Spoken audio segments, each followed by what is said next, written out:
Good morning, dear students. Today, in this video, I am going to talk about the chapters of geography which are coming in your term 1 examination. I am going to start the revision from chapter the globe, latitude and longitude. Now let us understand what is longitude and latitude. Let us start the revision with chapter 2, that is globe, latitude and longitudes. Now, let us understand what is globe. Dear students, globe is the model of the earth, which is having accurate pictures of the earth surface, and it is considered as the miniature of earth. Globe shows the location of places on a small scale. The globe is not fixed at a point. It's keep on rotating. You can spin it like a potter's wheel. On globe, countries, continents and oceans are shown in their correct size. Dear students, in globe, you will see there is a fixed needle at the top and the bottom. But on earth, there is no such needle. This is called as axis of the earth, which is an imaginary line on which the earth is tilted. On that axis, there is a point called North Pole and South Pole. The globe can be moved around this needle from west to east. The globe is connected with the needle, and you can spin that globe from west to east, because earth also rotates from west to east, and globe is just a miniature of earth.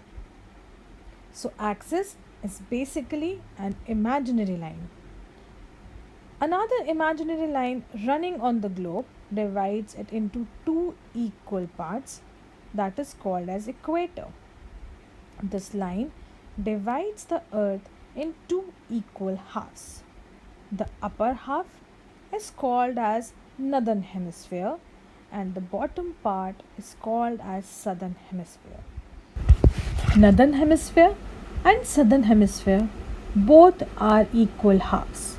Therefore, the equator is an imaginary circular line and is very important reference point to locate places on the earth.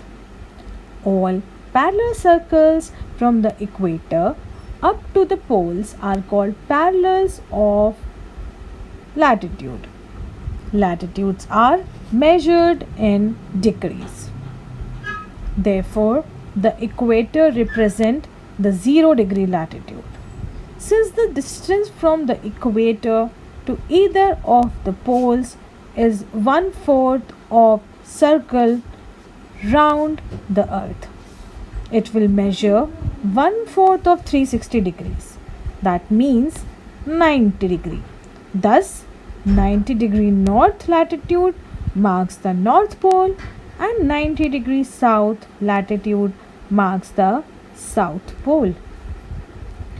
All parallel lines of the north equator are called as north latitudes, and all the lines which are below the equator in south are called as south latitudes. Now let us understand what are the important parallels of latitude.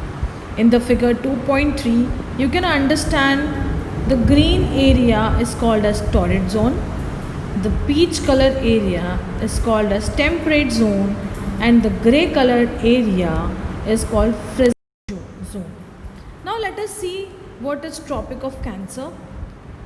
As you can see, in the northern hemisphere, there is Tropic of Cancer at 23.5 degree north, Tropic of Capricorn in the southern at 23.5 degree south.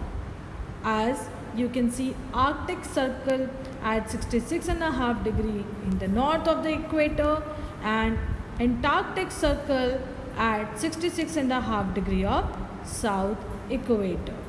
So the area between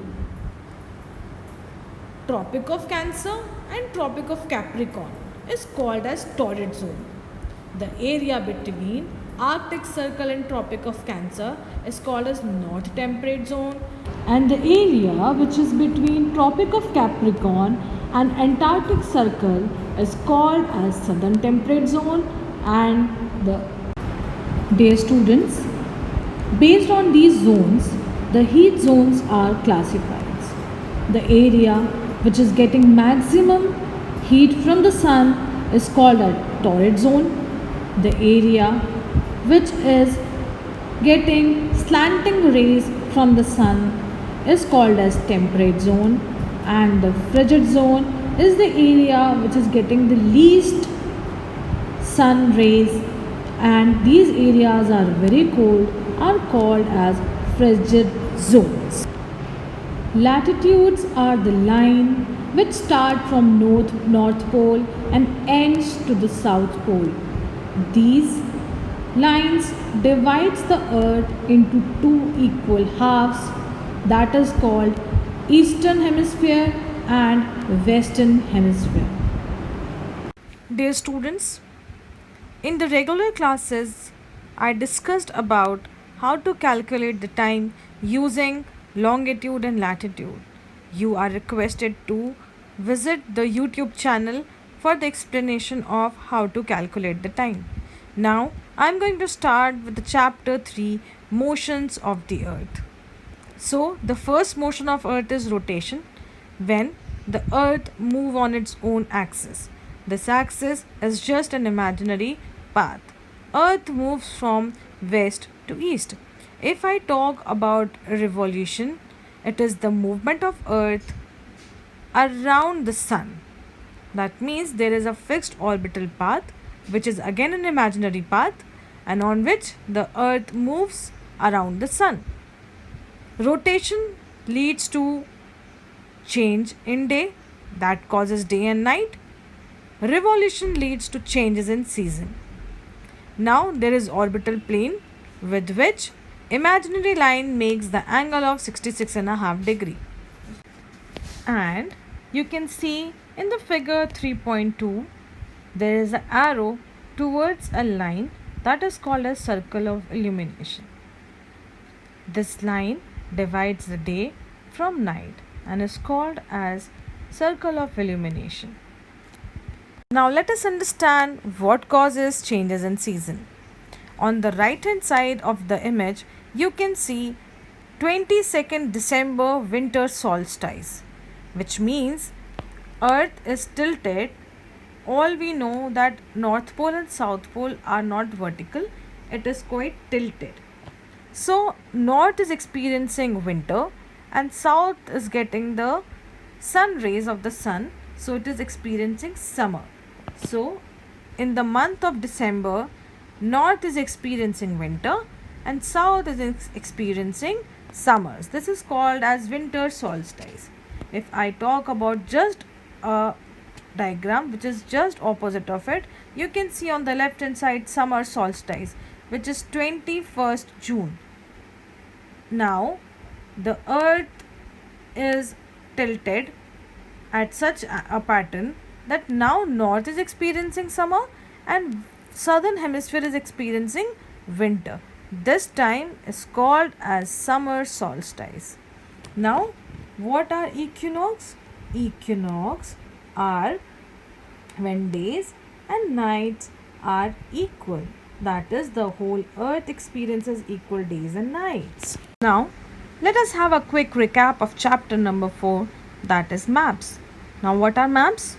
Maps are the representation or drawing of a earth surface or a part of it drawn on a flat surface according to a scale. So map is a 2-dimension figure, where globe is a 3-dimension figure. Now let us understand the classifications of map. First is physical map. Maps showing natural features of earth such as mountains, plateaus, plains, rivers, oceans are called as physical or relief map. So map which are showing mountain, locations of mountains, rivers, oceans, such maps are called as physical map. Second type of map is political map, in which towns, villages, and cities can be marked, boundaries can be seen. That is called as political map. Third map is thematic map, which has a theme. Theme may be showing the amount of rainfall all over India. So the different shades of a particular color shows the amount of rain. That is called as theme. When we talk about maps, what is most important to know what are cardinals point. So there is north, south, east and west. These 4 points are called as cardinal points. With the help of these, you can find out the direction of a particular place. Now we also have intermediate directions, which is northeast, northwest, southwest and southeast. Dear students, it is very important to read the map. You should know certain symbols. As in the above image, you can see there is a particular diagram for railway lines, for broad gauge railway station, then metallic roads, then unmetallic roads. There is a colorful image of river. There is a parallel lines in which there is a blue color. So these symbols are very important. So now let us understand what is a sketch. Sketch is a drawing mainly based on memory and spot observation and not to scale. Sometimes a rough drawing is required of an area to tell where a particular place is located. That means we practice to make a rough sketch of your house from Bal Bhavan to your home. So we are going to make certain landmarks so that a friend can reach us to your home. So that is called as a sketch, like rough drawing without scale, without any measurement. Now let us understand what is plan. Plan is a drawing of small area on a large scale. That means on a larger scale you are making a very small area. You are drawing a very small area. A large scale map gives a lot of information. That means over a large scale you are representing a small scale with all the details. That is called as plane. Dear students, I hope you were able to understand. I hope you are able to understand it, and we'll be sharing the worksheets after this revision. You can solve it in your copy for your better practice and revision. Practice makes a man perfect.